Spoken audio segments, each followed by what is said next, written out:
So guys, sa true talaga, galing po ako ng Taiwan, galing ako ng Japan. Pero marami kasi nalilito, akala nila galing akong cross country. Hindi po, galing po talaga ako ng Pilipinas. So sa nagtanong sa akin kung ako daw ba ay kumuha ng Japan Police Clearance, so pwede naman kayong kumuha ng Japan Police Clearance. Diyan, kukuha lang kayo ng letter, request letter kay Czech Embassy dyan sa atin sa Manila.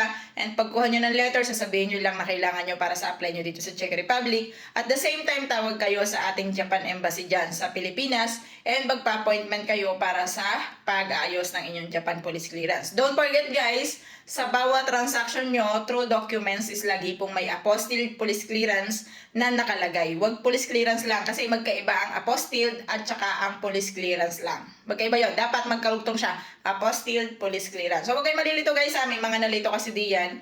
Nakakuha sila ng police clearance tapos pagpasa nila hindi siya approved. Kailangan naka-apostilled siya. So yung apostilled police clearance guys may translation and verification din po yan. So kung kayo naman ay first timer, hindi pa nakakapunta sa ibang bansa, or something na meron kayong hocus-pocus na ginawa, so alam niyo na yun kung sino man yung nag-hocus-pocus dyan. So possible na makakuha na ang inyo lang maging requirements is ang NBI clearance. So ang NBI clearance po is may translation and verification din dapat.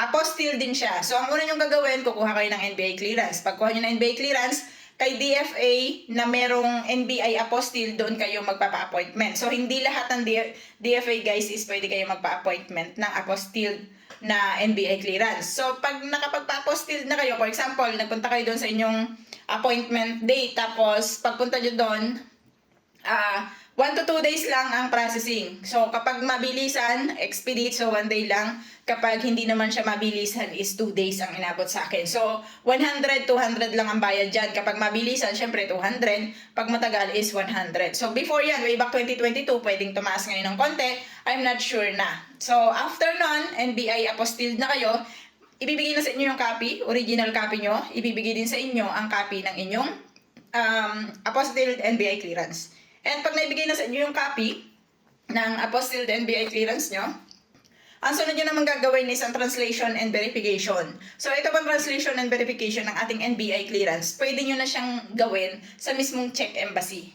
Okay? Sa mismong Czech Embassy, pwede na itong gawin. Pero yung mga diploma, kasi may mga ibang agency na kailangan ng diploma, COE na kailangan ng translation and verification, at saka yung apostilled police clearance nga kung kayo ay ex-abroad.